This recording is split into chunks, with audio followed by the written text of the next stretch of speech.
Oke, selamat sore teman-teman. Ya kita mulai ya.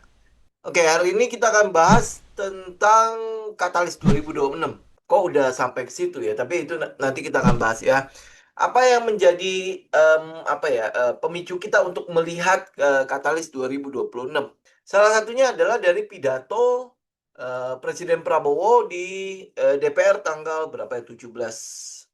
16 ya, 16 Agustus kemarin ya. Jadi udah ada beberapa data di mana kebijakan pemerintah itu akan fokus di 2026 itu seperti apa. Karena itulah kita ya, kita sebagai trader, kita mau memprice in. Ya, kita sedang mencoba untuk memprice in. Ingat ya, kita tidak pada saat nanti udah keluar berita-berita baru tergopo-gopo untuk memprice in. Contoh misalnya kayak hari ini ya, kalau kita bicara mengenai price in ya. Teman-teman bisa lihat ke Bank Indonesia mengumumkan penurunan suku bunga 25 basis point. Padahal perkiraannya itu akan dipertahankan 5,25 kan, tetapi akhirnya diturunkan. Nah, kalau teman-teman lihat beberapa hari ke belakang sebelum libur ya, kita lihat bahwa properti itu sudah mulai bergerak duluan. Jadi mereka sudah memprice in. Nah, kalau teman-teman ikut hari ini ya biasanya sih pasti ada udah mulai agak ketinggian gitu ya.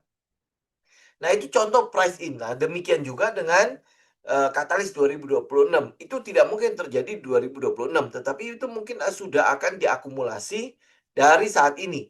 Bukan dari saat ini sih, karena biasanya anggaran itu akan disetujui di bulan depan ya, bulan September ya. Nah, setelah bulan September itu udah pasti banyak sekali data-data yang masuk sehingga market mulai memprice in hal itu. Nah, apa yang kita lihat dari katalis ini? Apa yang kita lihat dari rencana atau ya benar ya, RAPBN kan? R itu kan berarti rencana ya, rencana APBN karena belum disetujui oleh DPR yang akan menjadi fokus pemerintah di 2026. Jadi kita lihat ini ada 8 hal ya atau 8 poin yang akan menjadi fokus pemerintah di di tahun 2026 ya. Salah satunya kita lihat ya, ini saya udah bikin merah-merah itu ya. Nah, itu akan jadi fokus kita. Kenapa? Karena itu uangnya gede di situ. Jadi kita ya artinya follow the big money flow kan. Jadi kalau lihat dari total keseluruhan dari APBN kita, maka fokus paling besarnya ada di pendidikan ya. Dari pendidikan itu sekitar 20% dari total APBN kita. Kemudian habis itu di situ ada MBG, makan bergizi gratis, di mana yang di tahun ini tahun 2025 kita cuma kebagian sekitar 79, kemudian habis itu dinaikin kalau nggak salah sampai ke 100 triliun ya. Nah, itu ya tentu pasti tidak akan semaksimal eh, tahun depan ya. Kenapa? Karena tahun ini 2025 itu sebenarnya adalah APBN buatan pemerintahan sebelumnya Presiden Jokowi ya, di mana ya mereka sudah inilah ya, sudah saling saling ngobrol gitu ya, sehingga ya akhirnya jadi APBN 2025 ya. Nah, APBN 2026 itu adalah APBN yang pure, yang mengadopsi semua program-program dari Presiden Jokowi, Presiden Prabowo untuk tahun 2025 ke depan ya. Nah, kita lihat ya, memang itu adalah programnya. MBG ya, makan bergizi gratis itu memang sudah menjadi program yang ya memang itu di kampanye itu sudah itu udah tahun lalu sudah berjalan. Nah, tahun depan itu akan lebih difokuskan lagi karena ada sekitar 335 triliun. Jadi naik hampir 3 kali lipat lebih ya. Itu kalau APBN yang di pendidikan itu 750, berarti ini hampir 10%-nya APBN. Ya, jadi artinya kalau lu teman-teman gabungkan antara pendidikan sama MBG itu sudah 30% sendiri, total pengeluaran dari pemerintah itu sudah habis dari situ ya. Kemudian habis itu ketahanan energi itu ada sekitar 400 triliun lebih. Itu nanti kita akan lihat ya. Akan dipecahin seperti apa, kok lebih gede dari MBG.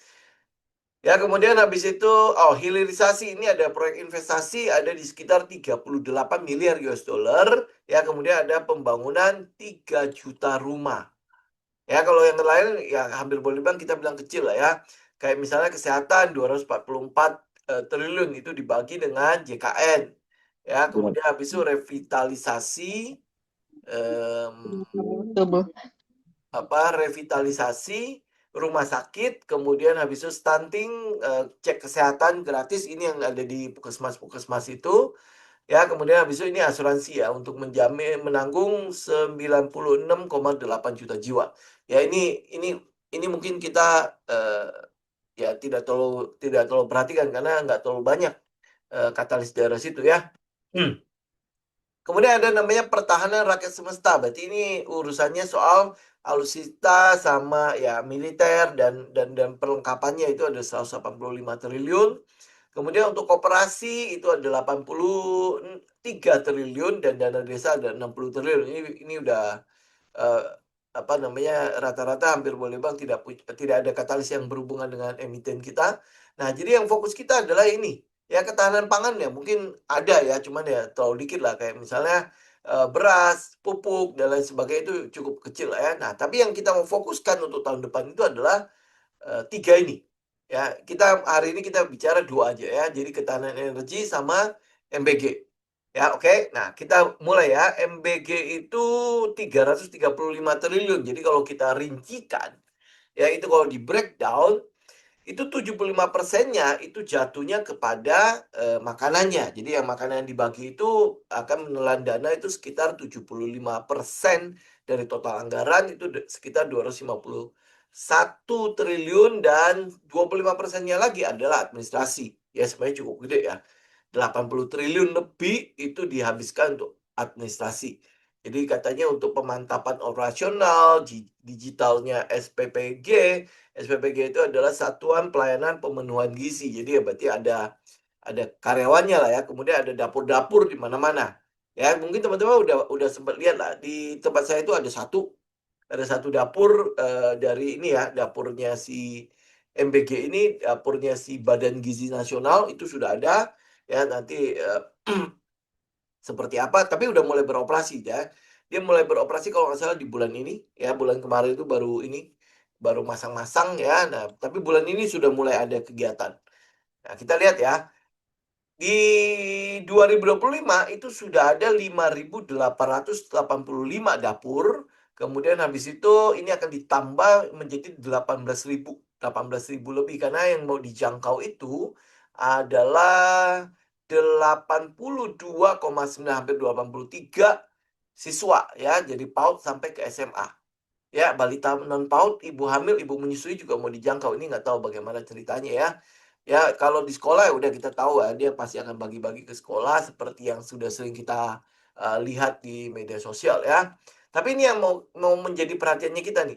Bahan baku itu 251 triliun ya. Dia kemana? Nah, katanya sumber bahan baku dari Badan Gizi Nasional itu menargetkan 95% akan diserap dari produk pertanian domestik. 95%. Oke? Ya, nah jadi kalau 95% itu diserap untuk pertanian domestik, mungkin dia beli sayurnya di situ kali ya. Beli sayurnya di pasar, pasar lokal, ya, terus habis itu beli apa lagi ya? Tahu tempe mungkin ya. Itu semua ada di daerah lokal. Nah, yang mungkin yang apa kayak daging segala macam, apakah dia juga beli di lokal ya, kayak daging ayam lah, atau ya itu seperti yang kita bilang dulu ya, nuggetnya itu kira-kira dia mau pakai nggak, atau benar-benar habis di pasar sekitar dapur-dapur itu gitu kan. Karena di situ ditulisnya 95% itu produk pertanian domestik itu akan ya uangnya akan beredar di situ. Jadi kalau dari 250 triliun berarti 95%-nya itu kurang lebih sekitar hampir 200, ini berarti sisanya itu tinggal 5%, sisanya paling nggak sampai 10 triliun. Ya benar ya, ya dia nggak sampai sekitar kalau 10% saja itu sekitar 25 triliun, 10%. Ini tinggal 5%, jadi sekitar 12, ya anggaplah 12 triliun ya. Nah, 12 triliun ini dipakai buat apa? Ya diambil kemana? Ini yang mungkin yang perlu kita ngecek lah ya, yang oke lah, kita lihat 12 triliun ini dia alihkan kemana.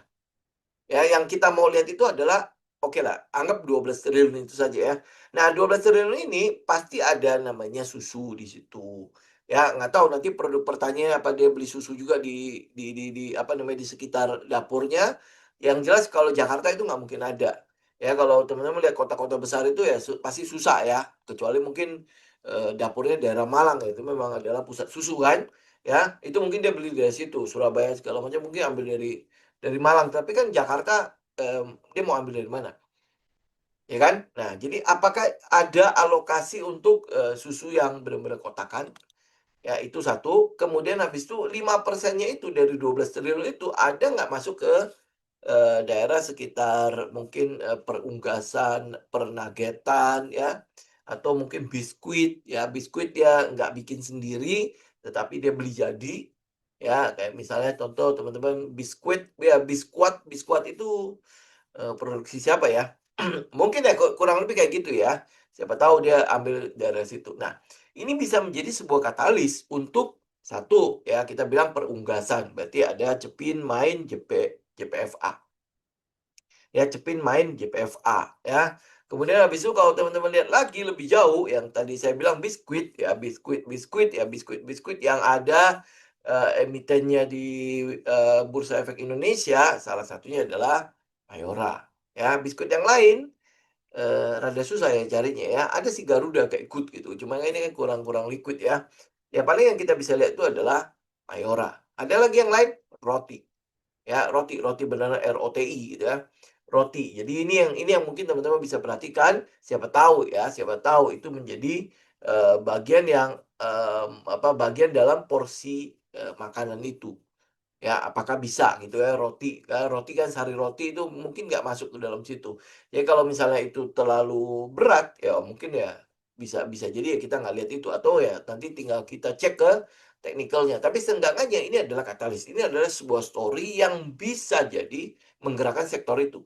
Ya, sektor yang perunggasan, ya ayam-ayam itu sama telur-telur ya, walaupun mungkin dia belinya di pasaran tapi pakannya kan pasti akan bertambah kan. Ya pakannya mungkin dia beli dari, 3 itu ya, Cepin, JPFA, apa Main, ya mungkin dia akan beli dari situ atau telur kan, telur juga mereka butuh kan.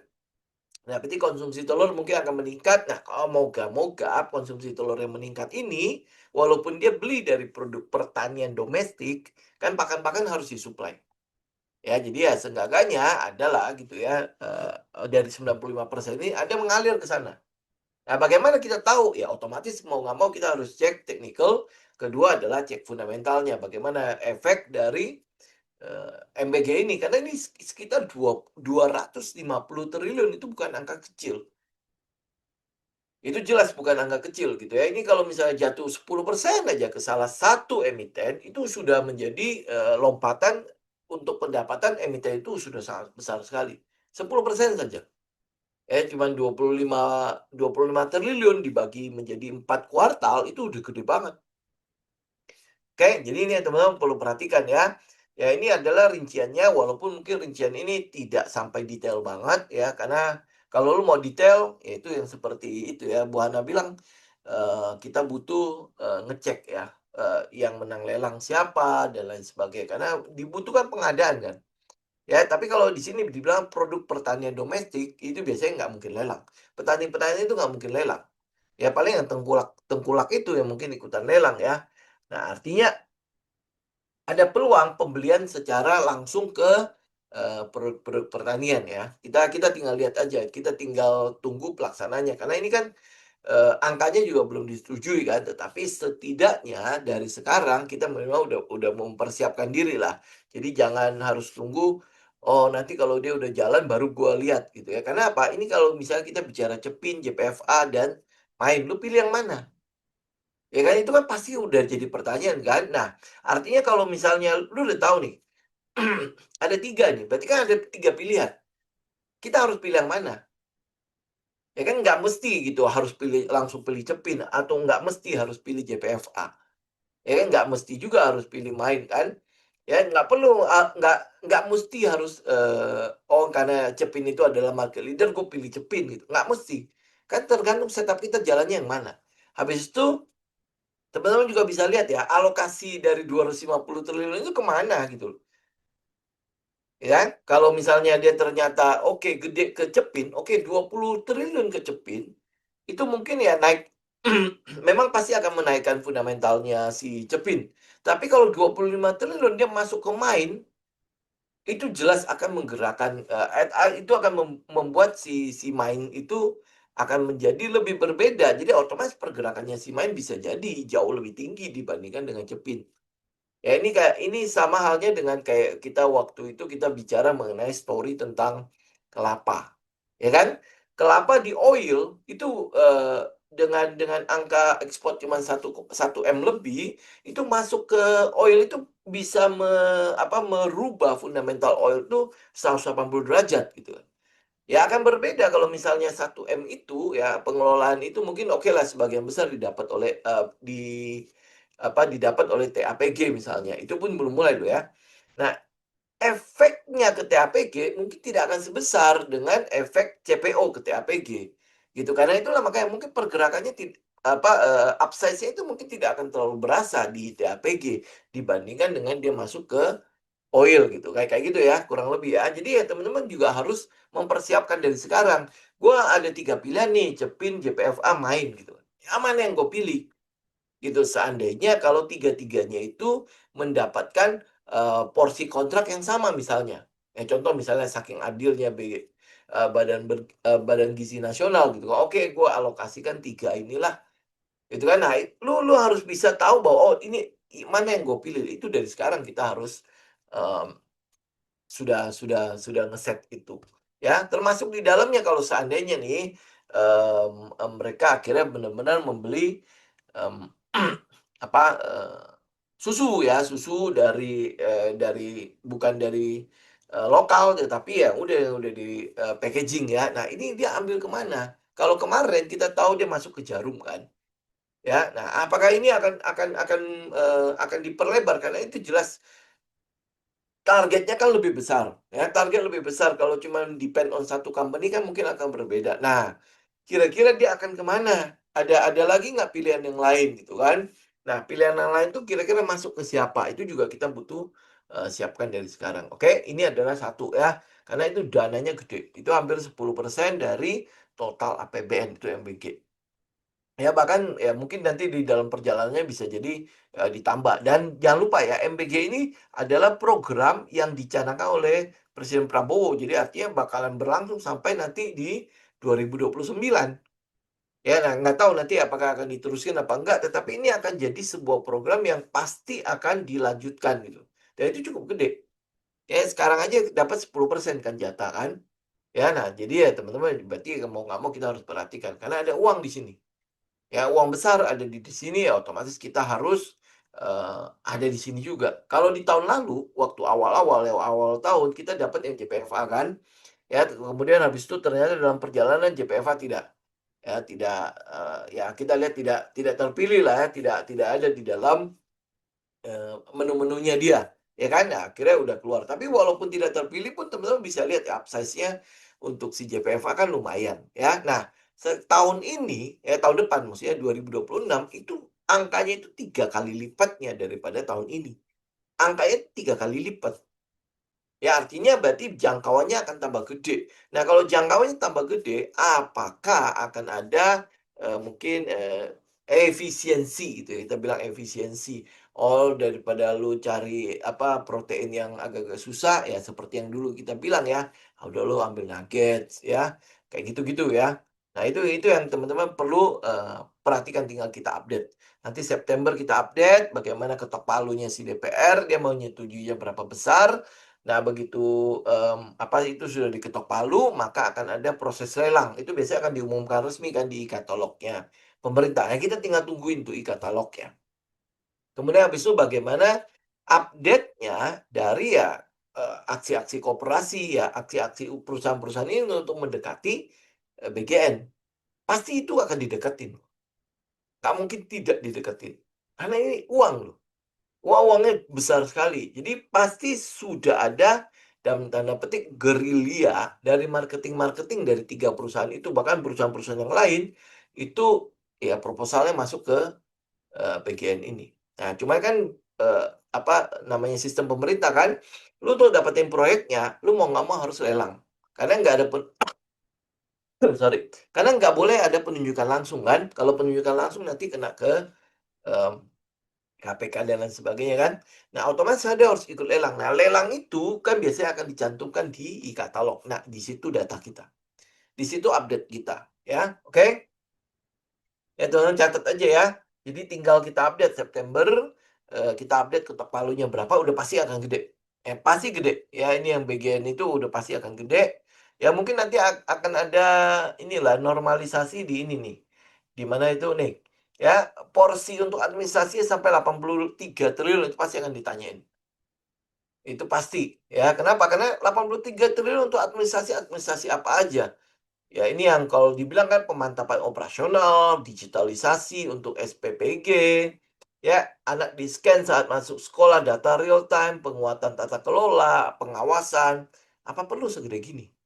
Ya, maksudnya pembuatan sistem itu ya. Biasanya ini kalau namanya pemantapan operasional, itu kan bahasa-bahasa mereka ya. Ya itu, pokoknya itu mantap banget lah. Ya, kita nggak tahu lah ya, urusannya bagaimana ini pemantapannya ya. Nah, ada urusan digitalisasi ya menurut saya sih ya, kalau teman-teman pernah bikin aplikasi, ya mungkin nggak perlu segede gini ya. Ya tapi ya nggak tahu lah secanggih apa aplikasinya dan sebagainya, itu urusan mereka lah ya. Sama infrastruktur segala macam itu kan perlu ditambah, karena dari 5.000 dia mau tambah sampai hampir 20.000, jadi hampir 4 kali lipatnya. Jadi ya ini jelas butuh uang kan. Ya, jadi tinggal teman-teman, kita update di situ, oke? Ini satu ya untuk, Katalis 2026. Nah, yang kedua adalah soal ketahanan energi, ya kan dikatakan di sini ya, ketahanan energi ada 400 triliun lebih. Nah, ini kan kita mau pecahin dong. Kenapa? Karena di situ yang namanya ketahanan energi, kita ingat, Presiden Prabowo pernah pidato di Brasil, ya dia mengatakan bahwa Indonesia akan 100% EBT pada 2035.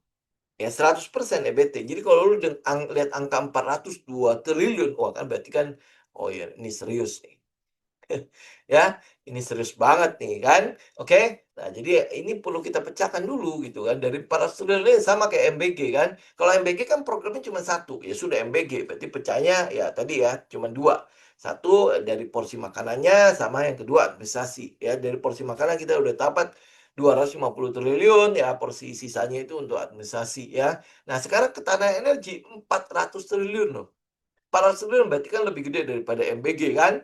Nah, kita mau pecahin dulu. Nah, kalau kita pecahin, ini yang kita dapat. Subsidi energi itu makan setengah lebih. Ya, sekitar 210 triliun. Ya, ini yang teman-teman mungkin pakai Pertalite, ya, LPG yang gas 3 kilo.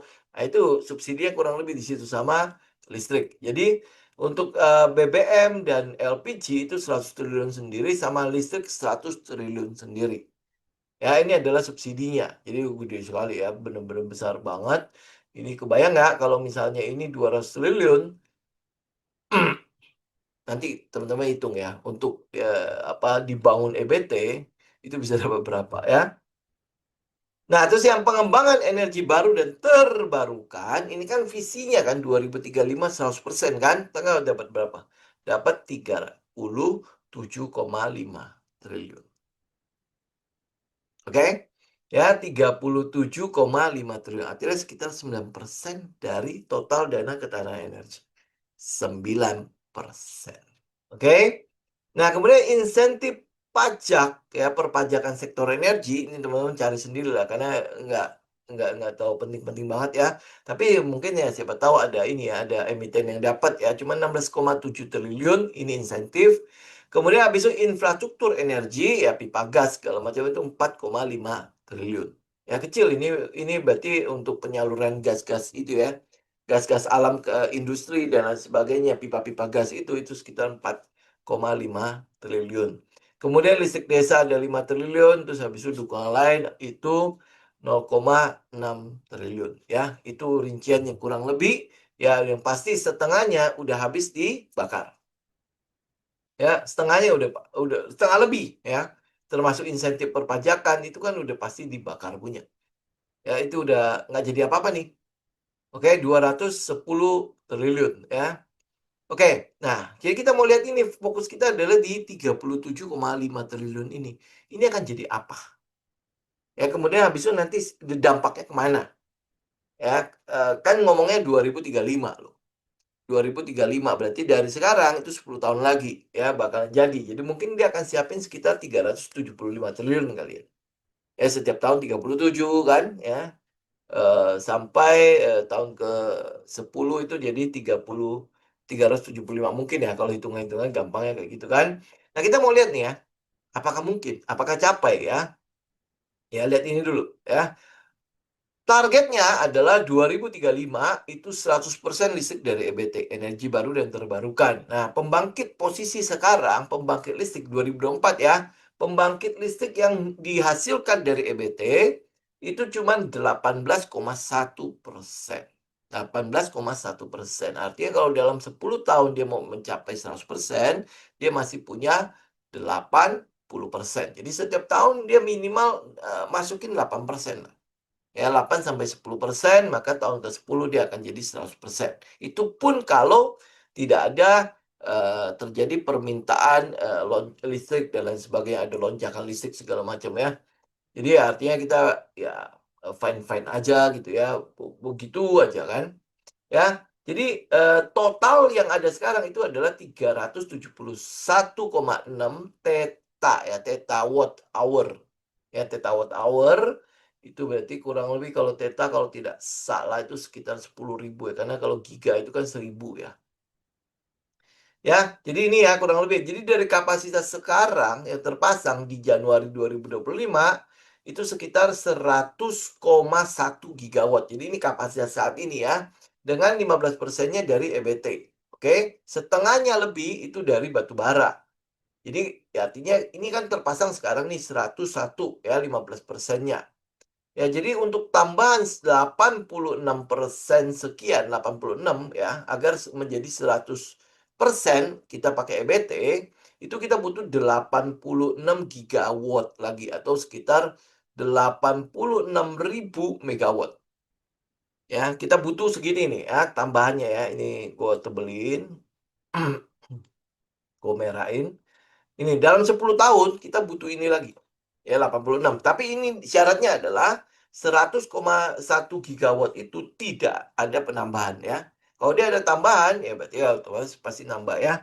Jadi kita butuh 86.000 megawatt. 86.000 megawatt lagi. Oke, nah kita lihat realistis nggak ya dalam 10 tahun itu bisa capai nggak? Oke, dari 37,5 triliun kita pecahin ya. Kita pecahin, maka teman-teman bisa dapat ya. Kalau dianggarkan untuk PLTS sendiri, untuk PLTS ya, maka dia bisa dapat sekitar 24 proyek. Kalau setiap proyeknya adalah 100 megawatt. Jadi kita akan dapat total 2.400 megawatt. 2.400 megawatt. Kita kurangnya 86.000. Kita kurang 86.000 megawatt. Jadi artinya kalau ini 2.500, teman-teman tinggal bagi aja. Artinya kita butuh 40 kali 40 kali ya, 40 kali dari 37,5 triliun. 40 kalinya. Jadi kita butuh sekitar 1.000 lebih ya. Benar nggak? 1.200 triliun ya, atau 120 triliun ya. 1.200 triliun lebih. Itu harusnya disediakan pemerintah kalau dia full menggunakan PLTS. Ya, jadi kalau 1.200 triliun, artinya kalau lu bagi 10 dengan 37 triliun, ya jelas nggak bakalan cukup untuk 2035 100%. Ya, jadi ini hampir boleh bilang nonsens, yang penting ada lah. Oke? Nah, kalau menggunakan angin, tenaga angin, maka lu cuma akan dapat 1.500 megawatt. Dana segitu ya, 37,5 triliun. Kalau lu pakai PLTA, ya PLTA berarti kan itu adalah hidro ya, air ya. Lu mau pakai large atau micro hydro atau small hydro ya. Itu mungkin cuma akan dapat sekitar 900 sampai 900 sampai ke 1.100 megawatt. Jadi kecil banget. Ya, kecil banget. Nah kemudian habis itu kalau pakai geothermal, Geothermal cuman akan dapat sekitar 420 sampai 520 megawatt, ini lebih kecil lagi. Oke, nah biomasa lebih kecil lagi. Nah, BLTS ini udah pasti nggak mungkin dipasang lah, pasang di rumah-rumah penduduk kan nggak mungkin ya. Jadi pilihannya kalau mau dilihat benar-benar, oh kayaknya EBT-nya itu tinggi, dia harus bangun PLTS. Ya bangun PLTS karena itu adalah yang paling tinggi, yang paling besar kita bisa dapat megawatt-nya. Ya kan, sehingga ya lihat, oh nanti kelihatannya naiknya tinggi ya. Jadi dalam tahun depan 2026 kita akan dapat tambahan 2.400 megawatt, itu lagi hitungannya kurang lebih dari 37,5 triliun. Nah, atau kalau dia mungkin digabung, berarti kita akan dapat dari 37,5 triliun itu antara 900 megawatt sampai ke 2.400 megawatt. Yaitu uang 37,5 triliun rupiah itu dijadikan pengembangan EBT kayak gitu. Ya, jadi kalau lu lihat kayak gini, rasanya tidak mungkin 2035 itu 100% EBT. Ya, tapi oke lah, kita nggak usah pikirin itu. Sekarang kita mau lihat ya, kalau 37 triliun dialokasikan ke emiten, kira-kira bisa dapat apa? Ya, kalau lihat ini yang hydro dulu ya. Kalau lihat hydro, maka ada satu emiten di hydro. Ya, ada satu emiten, ya mungkin ada dua lah ya. Ada dua emiten kecil, ada di daerah hydro. Kalau misalnya mereka dapat, mungkin itu gede. Karena itu emiten cukup kecil. Hah? Sudah ya? Oh, udah jalan duluan dia. Ya udahlah, Pak. Nah, nanti kita berbicara di situ ya. Nah, itu ada dua emiten ya. Satu emiten namanya Arco, satu emiten namanya Kin. Itu di PLTA. Jadi kalau seandainya dia dapat nih proyek-proyek untuk PLTA, itu mungkin akan ada efek buat dua emiten itu. Ya sama kayak tadi yang saya bilang di MBG. Ya, MBG kalau misalnya lu lihat ya dari 3 emiten ya, kalau dia masuk dengan angka yang sama, maka siapa yang akan berdampak untuk kenaikannya? Ya kayak misalnya ini 37,5 triliun lu kasih ke brand atau ke PGEO, itu nggak ada artinya, nggak gede. Ya tidak akan besar. Kenapa? Kalau lihat di geothermal. Geothermal itu butuh 4,4 juta US dollar per megawatt. Ya, jadi kalau dikasih ini misalnya ada 9 sampai 20 proyek. Ya, 9 sampai 20 proyek ini ya. Jadi artinya kalau misalnya PGO dapat misalnya 2 proyek, brand dapat 2 proyek, itu kayaknya efeknya nggak terlalu gede-gede banget gitu. Ya mungkin ya oke ya nanti pasti ada katalis PGO atau brand dapat loh proyek dua proyek dari pemerintah ya artinya cuma ratusan M ya. Nah, tapi itu mungkin saja itu ya ada lah ya bisa menggerakkan atau bisa jadi dijadikan bahan untuk menggerakkan saham tersebut. Tapi ya teman-teman harus bisa itulah bisa lihat pergerakannya bakalan masih akan gede atau kecil ya, tergantung gorengan juga sih sebenarnya. Ya, gorengan di pasar juga tergantung. Tapi kalau proyek ini dialokasikan untuk misalnya Arco, Kin ya segala macam itu mungkin akan lebih besar. Ya, itu akan jauh lebih gede. Kalian teman-teman bisa lihat itu bisa 11 sampai ke 90 proyek lebih. Kalau dia pakai large hydro, itu bisa dapat 11 proyek, itu berarti harus bangun bendungan. Tetapi antara untuk Kin sama Arco itu kan lebih ke arah small sama micro hydro kan. Nah, itu jelas gede banget, banyak banget. Ya, kalau fokusnya pemerintah adalah ke desa-desa. Ya, kayak tadi kan ada ini kan listrik desa kan 5 triliun sendiri kan. Nah, ini kalau di desa-desa ini yang small hydro sama micro hydro ini pasti bisa jadi akan digenjot. Oke ya, jadi kalau dia digenjot berarti ada tambahan 5 triliun itu mungkin untuk mereka rebutan karena PGO itu nggak mungkin masuk ke mikro. Ya, PGO itu brand itu nggak mungkin masuk ke arah hydro karena dia udah di geothermal kan. Ya, jadi ini pasti jadi rebutan dua ini. Ada yang lain nggak? Yang saya lihat tuh cuma dua itu doang ya. Itu ya, jadi teman-teman lihat ya, angka ini bisa menjadi penggerak untuk tadi ya dua emiten itu. Angka ini 37,5 itu angka itu bisa untuk menggerakkan. Karena ini dua emiten itu kita bilang lapis 2, mungkin bukan di lapis 2, lapis 3 kali ya. Ya, karena apa? Karena valuasi mereka, value mereka itu kecil. Ya, sehingga kalau dimasukin oleh pendapatan yang gede begini, wah jelas itu kan relatingnya itu udah pasti akan jauh lebih tinggi dibandingkan dengan ya ini masukin ke kalau ini sendiri masuk ke PGEO atau Brand mungkin gede. Ya, tetapi kalau dia dipecah kan nggak mungkin di geothermal kok kan, ya itu bisa jadi dipecah. Nah kalau dia dipecah itu berarti ya kita mesti lihat di lapis 2 lapis 3 saham-saham itu. Ya kayak misal PLTS juga. PLTS ya berarti kan untuk yang pembuatan solar panel itu pasti akan lebih berdampak. Ya, ini aja teman-teman lihat ya. Kalau untuk ini ya untuk EBT nilainya ya betul kecil ya karena dia kecil ya kita nggak bisa melihat yang raksasa-raksasa itu kecuali mungkin yang raksasa itu dapat dana ya dana kalau dulu kan kita punya dana banyak tuh dari Eropa dikasih dari Amerika Serikat dikasih nah sekarang kan Amerika Serikat itu benar-benar ngeban EBT kan ya si Trump itu sama tidak percaya dengan energi baru dan terbarukan karena ya dia fokusnya bisnisnya di fosil kan.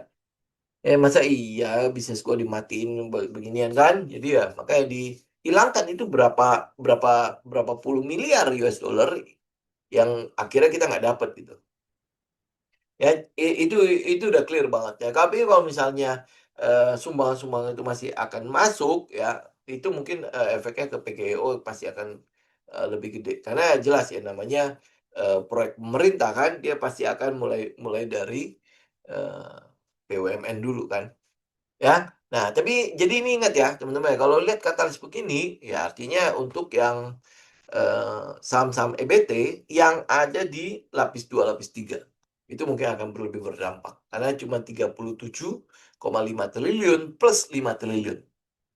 Ya, 5 triliun itu adalah listrik desa. Ya, moga-moga ini harusnya sih ngambilnya udah pasti akan lebih ke arah EBT lah, energi baru dan terbarukan kan listrik desa kok. Ya kalau lu PLN narik kabel sepanjang itu pasti em, apa ya kita bilang ya em, pasti rugi lah ya. Nah satu-satunya jalan adalah mereka bikin lelang untuk proyek-proyek EBT ini. Nah kalau proyek-proyek EBT ini jalan, teman-teman lihat deh nanti di EI katalog terutama untuk PLN itu siapa saja yang dapat dari situ. Ya, ini ya. Ya, jadi tinggal teman-teman perhatikan aja. Jadi yang ini ya ini yang mungkin akan kita bahas hari ini mengenai MBG. Kemudian habis itu kita bahas mengenai EBT. Nah, bagaimana dengan teknikalnya? Udah lihat ya. Eh, apa tadi? Kalau teman-teman lihat ya, ini sebentar ya. Tuh, dia udah bergerak duluan ya. Oke, dia kan udah bergerak nih. Apa yang kita lakukan? Oke, ini saya buang semua. Jadi kalau teman lihat udah ada pergerakan kan?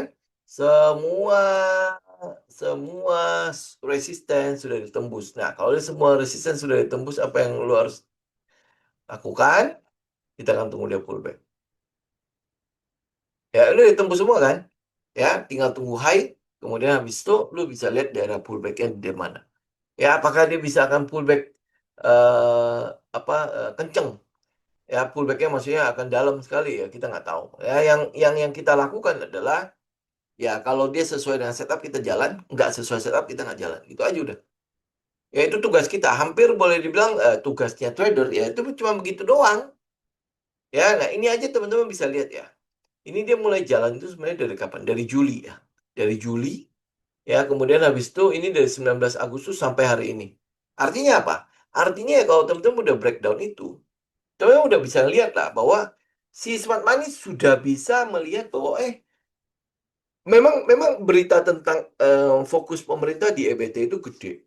Ya, memang dia akan 2035 itu akan 100% gitu kan. Cuman tahun ini ya cuma dapat 30-an. Nah, dia kan tipu 30-an. Teman-teman udah pasti bisa menduga lah smart money itu pasti akan kemana gitu. Kayak sekarang nih ya, saya kan bukan smart money ya. Maksudnya dari analisa yang bisa dari breakdown dari data-data yang ada, kita bisa melihat bahwa oh ini kelihatannya akan lebih diuntungkan untuk lapis 2 lapis 3.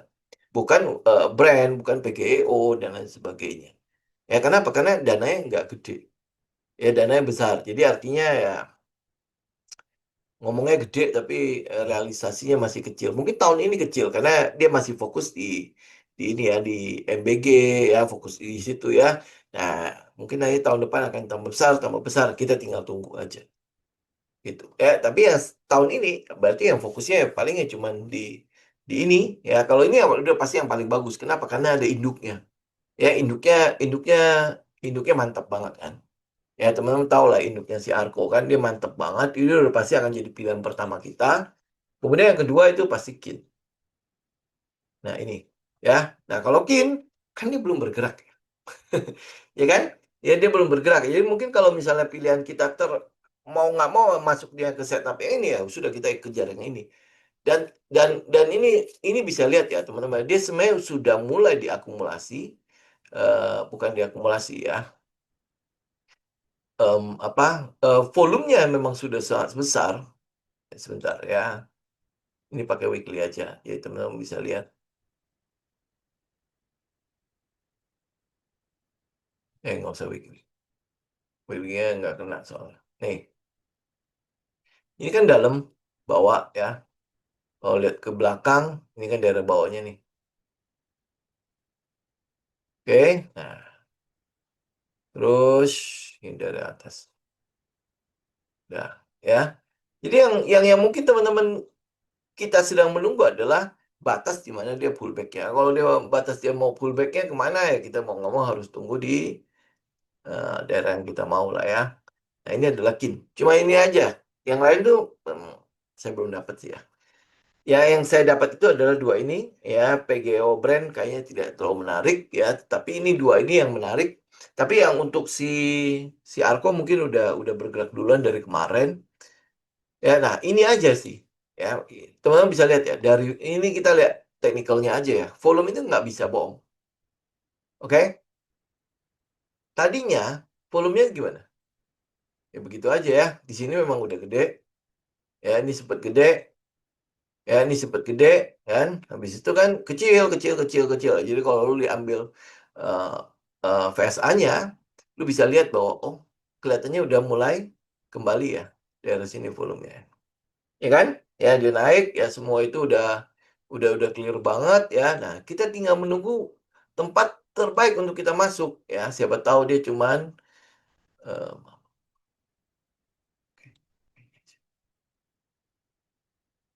dia cuman sampai ke 30 oh ini oh 32-nya udah ini ya ke daerah 32%. Kok nggak keluar merah? Loh, merahnya nggak keluar ya. Ini kurang lebih 32-nya di dari sini. Ya, tinggal teman-teman lihat ya. Kalau katalisnya terus membesar, ya berarti kan mungkin saja dia cuma akan sampai ke situ. Jadi pullback-nya itu cuma pullback yang dangkal itu loh. Ya, jadi mungkin dia akan sampai ke situ. Ya kalau enggak, ya berarti masih ada peluang kita sampai ke sana. Tahu ya bagaimana cara kita melihat dia masih ada peluang apa enggak. Ya, enggak. Ya ini tinggal high ini nggak boleh tembus. Kalau high itu dia udah tembus, berarti kemungkinan besar dia nggak akan turun lagi. Ya kalau dia cuma shadow doang, nggak close di high ini 855, berarti masih ada peluang kita masih bisa tunggu dari 50% ke bawah, 740 ke bawah. Ya, ini kurang lebih ya, cuma dapat satu ini. Nah, kemudian kalau lu lihat hubungannya sama energi baru dan terbarukan, kan kita masih punya dua perusahaan baru yang switching ya, switching dari fosil ke EBT. Tahu ya dua perusahaan itu ya, satu adalah si Indi, yang kedua adalah Adaro. Ya, oke, Indi dan Adaro. Nah, Indi ini sedikit lagi ya, Indi. Ini saya cuma update aja ya. Kemudian ada satu lagi adalah Adaro. Ya, siapa tahu gitu ya, siapa tahu ada jatah ke situ.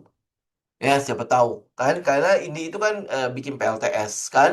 Adaro juga bikin PLTS. Kemudian habis itu Adaro eh, ini kan dia punya PLTU ya. PLTU yang di Batang itu yang batu bara. Nah, ini kira-kira dia akan switching kemana nih? ke gas atau ke apa, teman-teman bisa perhatikan. Tapi kalau dari technical, ya dari technical, pasti teman-teman akan melihat Indi dibandingkan Adaro.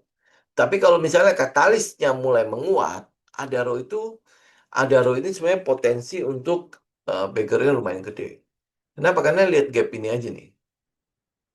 Ya, gap itu atasnya itu adalah 3.600.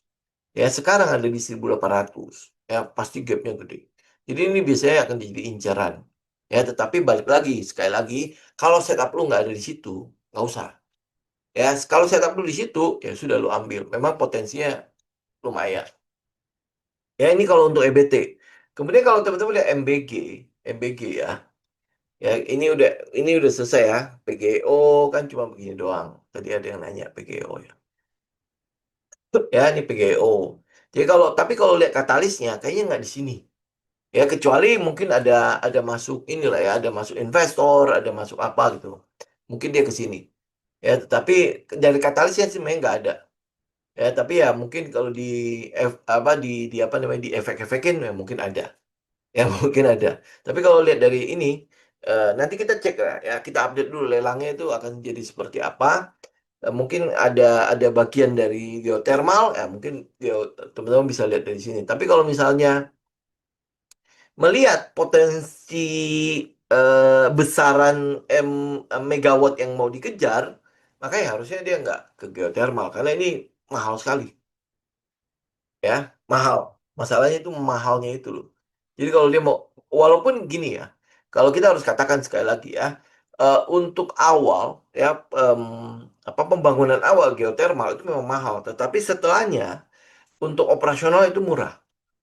Ya, cuman kalau lihat dari kekurangan dana yang kita punya, kemudian habis itu besaran megawatt yang perlu kita kejar, harusnya sih pemerintah akan ngejar mikro hydro atau mungkin yang PLTS. Ya, ini yang kita lihat loh ya dari uang yang ada. Masalahnya uangnya cuma segitu gitu loh. Jadi kalau uangnya cuma segitu ya mau nggak mau ya dia harus menyesuaikan sama eh, apa mana yang bisa memproduksi gede, targetnya besar gitu. Apa mana yang bisa targetnya besar tetapi harganya murah, ya kan? Benar nggak? Kalau tuh kalau nggak punya uang kan pasti begitu kan? Kira-kira mana nih yang yang gunanya manfaatnya lebih besar tapi lebih murah gitu? Ya kan? Lu pasti akan memilih yang seperti itu kan? Betul nggak? Nah, gua rasa pemerintah pasti begitu juga lah mikirnya kan, pasti sama lah kan? Ya kan? Nah, jadi makanya itu yang ini nggak kita lihat, oke? Nah, kita masuk ke MBG ya. Kalau MBG beberapa kan teman-teman kalau lihat Cepin, ya ini pasti jadi incaran incaran incaran semua itu ya, semua orang di dunia kan. Apa yang teman-teman lihat dari Cepin, kita masih melihat dia masih turun ya, masih masih turun, tapi memang udah sempet naik. Ini weekly ya. Ya, jadi kalau lihat begini, ya kita lebih baik kalau untuk setupnya kita akan lebih baik menunggu dia sideways dulu. Jadi udah clear dulu trennya. Ya kalau trennya itu belum clear, lebih baik enggak. Kalau lu mau ambil di support dan lain sebagainya, kita nggak terbiasa untuk ngambil daerah apa namanya buy on weakness lah dan lain sebagainya lebih baik enggak. Walaupun katalisnya di daerah situ. Ya, ini satu. Jadi ya kalau lihat dari trend line ya memang akan tunggu break trend baru kita ambil juga. Itu mungkin ada setup di situ ya. Tapi kita cari dulu kan ada pilihan yang lain. Satu lagi adalah JPFA. Nah kalau teman-teman lihat JPFA, ini kan adalah daerah yang pernah kita ikutin ya. Ini adalah daerah yang pernah kita di awal. Yang masih ingat ya di awal tahun kita pernah ikut di daerah sini. Ya ini daerah sini ini adalah daerah yang pernah kita ikut. Ya kemudian habis itu kelihatannya JPFA nggak jadi apa-apa. Makanya akhirnya udah mulai turun. Ya, tetapi yang mungkin yang teman-teman perlu lihat itu adalah nih, kita lihat tren gedenya ya. Tren gedenya sebenarnya adalah sideways. Dari sini aja lah. Ya, karena volumenya kan muncul dari sini. Ya, dari sini dia turun. Ini adalah tren gedenya. Nah, volume kan muncul dari sini. Sisanya kan benar-benar nggak ada volume kan. Nah, volumenya kan muncul dari sini. Ya, sebentar ini saya buang-buangin dulu. Nah, ya kalau teman-teman lihat ya, dia setelah dia turun, kemudian habis itu stabil dari mana? Stabil dari sini. Oke. Nah, ini akan jadi sebuah eh, area mau kita perhatikan nih dari berapa nih? Dari 810 sampai ke 2100. Ini kan jadi area kan balik ke daily-nya. Nah, habis itu tinggal bikin 9 buying test. Ini kan sudah break. Ini kan downtrend-nya ya. Ini downtrend-nya kan? Ya, oke. Nah, kemudian habis itu kita mau lihat ini harusnya nanti akan ada ini trennya naik kan. Ya, ini kan harusnya kalau tren gedenya ini bisa jadi LPS-nya. Ya, ini kan bisa jadi LPS-nya. Jadi artinya kita mau tunggu perubahan pada trennya itu terjadi. Oke, kita mulai lihat ya. Jadi kalau teman-teman lihat dari ini, strukturnya, ini kenapa jadi detail banget ya. Strukturnya ini adalah low-nya. Oke, karena dia udah turun kan. Kalau lu pakai ini, pakai trend line, ini kan harusnya udah break. Oke, ya kan? Satu, dua ya, ini harusnya udah cukup kuat lah ya, karena udah punya dua titik di situ. Jadi dia udah break, ya, udah break trend. Oke, nah ini adalah low-nya. Tinggal lu ikutin.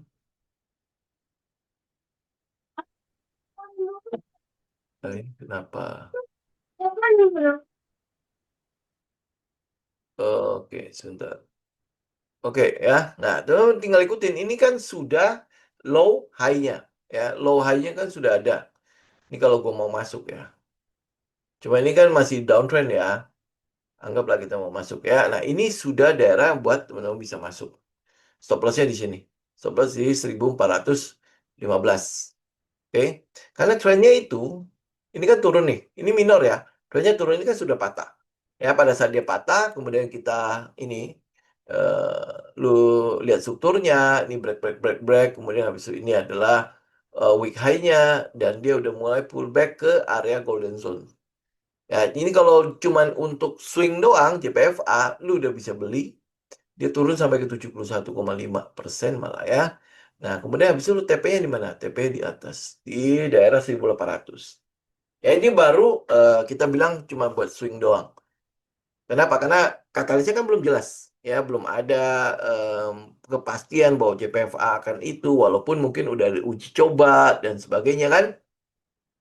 Tapi kan belum ada kepastian. Nanti kayak kemarin lagi kan, yang dibagi itu adalah Greenfield, susu-susu Greenfield. Ternyata pada kenyataannya yang dipakai adalah susu live apa tuh? Milk live ya atau apa gitu punya jarum yang tidak ada emitennya di Bursa Efek Indonesia kan. Ya itu bisa jadi kayak gitu. Jadi akhirnya kan buyar, bubar semua tuh. Ya, nah ini kita butuh kontraknya jelas dan sebagainya itu ada lelangnya. Ya, nah kalau dia udah mulai jelas, setupnya sih udah cocok untuk si JPFA ya.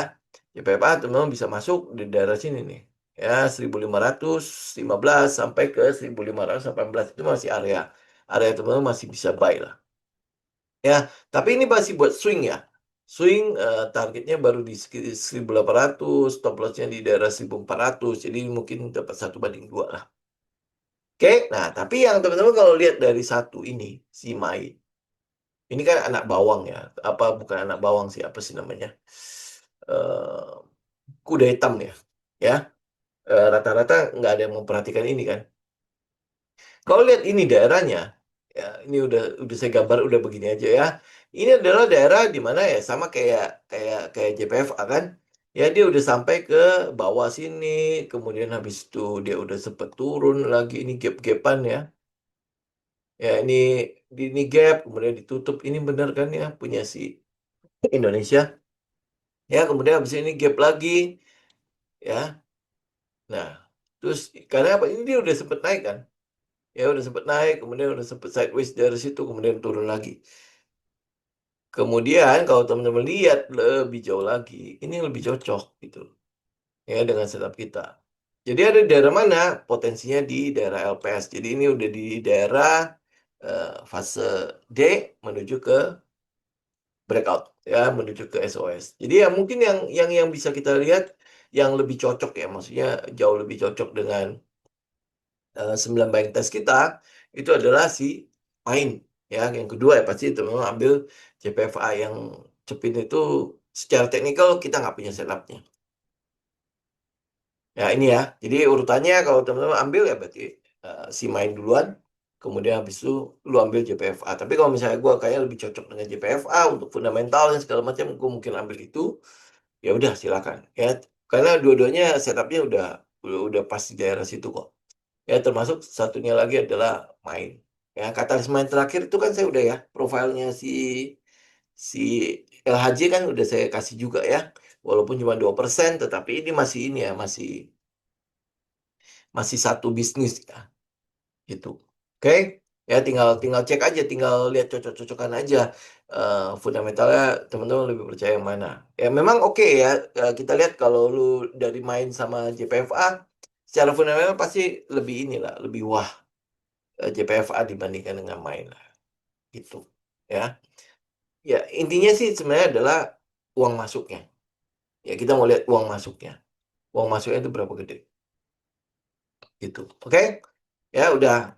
Area sideways itu bisa lebih dari. Oh iya, itu kan namanya trading trading range kan Pak. Ya kan trading range itu ya bisa.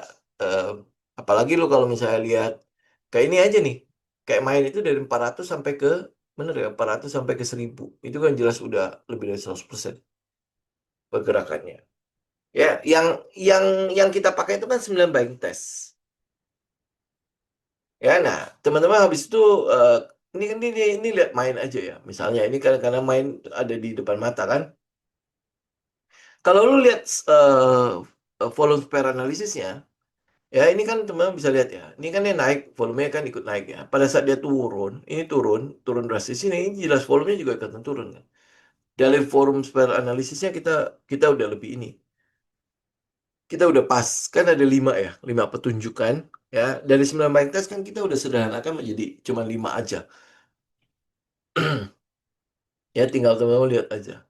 Ya jadi eh, downtrendnya ada nggak, apa sidewaysnya ada nggak di di saat sideways bagaimana dengan volumenya, ya kan? Setelah volume ya kita tinggal lihat katalisnya ada nggak. Ya, nah kalau katalisnya ada berarti kan ada sesuatu yang diprice in kan. Nah setelahnya setupnya ada nggak? Kalau setupnya ada ya sudah tinggal masuk gitu. Ya efek jualan listrik ke Singapura itu harusnya ada efek. Cuma kita nggak tahu karena ini kan dia beli dari ini pembangkit Batam kan, ya kan? Nah, pembangkit Batam itu siapa yang punya gitu loh. Itu, jadi tinggal cek aja. Memang pasti pasti akan ada efeknya karena itu kan jelas menjadi recurring income kan. Nggak mungkin dia jual listrik dengan dengan apa harga subsidi nggak mungkin. Apalagi ke Singapura lagi kan. Cuma kita butuh tahu gitu loh, yang di Batam itu siapa. Siapa yang jual listriknya di Batam. Ya, sebentar. Kita coba lihat ya. Singapura beli listrik dari Indonesia, dari perusahaan mana? Ada nggak? Em, Nih, beberapa perusahaan yang terlibat dalam ekspor listrik ke Singapura. Contoh misalnya Pacific Medco. Ini Medco, jangan-jangan ada urusan sama Medco. Lihat ya, Adaro Solar. Ya ini yang itu yang yang PLTS-nya ya, ADP, Renewal Impact ini segala macam. Keppel ini punya Singapura sih sebenarnya, mungkin dia bikin sendiri di Singapura, di Batam kali ya. Nah habis itu ya udah tinggal lihat ini ya, ini tinggal ini ya, ini Medco Medco beneran nggak, Adaro itu seperti apa, ini ADP ini siapa gitu aja ya. 3,4 3,4 gigawatt itu ya. Ini ada Sukanto Tanoto. Nah, ini tinggal di breakdown ini. Karena posisi mereka di Batam yang saya tahu. Ya, Mora eh itu likuiditasnya yang tidak terlalu itu. Dulu dulu kita sempat lihat dia ya, si Mora ya. Tapi likuiditasnya nggak tahu cocok gitu. Jadi daripada lu ambil Mora, mendingan ke MTEL. Ya, Mora ya daripada Mora lu mendingan ngambil ke MTEL Mora itu waktu Friend itu dibeli, Mora itu ikutan keangkut nggak ya? Atau tetap di Sinarmas ya? Coba cek deh. Ya, nah kalau lu mungkin untuk yang IT dan lain sebagainya, saya mungkin tidak akan melihat ke situ sih ya. Kita mungkin lihat ke misalnya kayak WiFi, ke ya. Eh, terakhir, oh itu teknologi ya. Ya mungkin kita akan lebih lihat ke situ karena secara katalis lebih ini, lebih terang benderang, lebih ini ya, lebih kena ke perusahaan-perusahaan tadi gitu. Ya, oke. Saya mungkin untuk hari ini kita bahas ini dulu ya. Jadi ada dua katalis itu yang teman-teman nanti bisa perdalam, termasuk emiten-emitennya. Jadi jangan nggak usah patokan pada emiten-emiten yang saya sebut tadi. Siapa tahu ya nanti teman-teman habis research, terus habis itu dapat emiten yang lain gitu ya, yang mungkin lebih menarik ya. Mungkin nanti kita bisa share, mungkin bisa saling berbagi ya. Ya, nah untuk sekarang ya mungkin kita baru akan bahas soal si EBT sama si MBG ya. Itu katalis paling gede. Nanti Jumat besok kita breakdown lagi yang lain. Oke? Ya. Oke, untuk hari ini saya cukupkan ya teman-teman ya. Sampai ketemu lagi hari Jumat mendatang ya. Semoga bermanfaat. Saya izin pamit. God bless.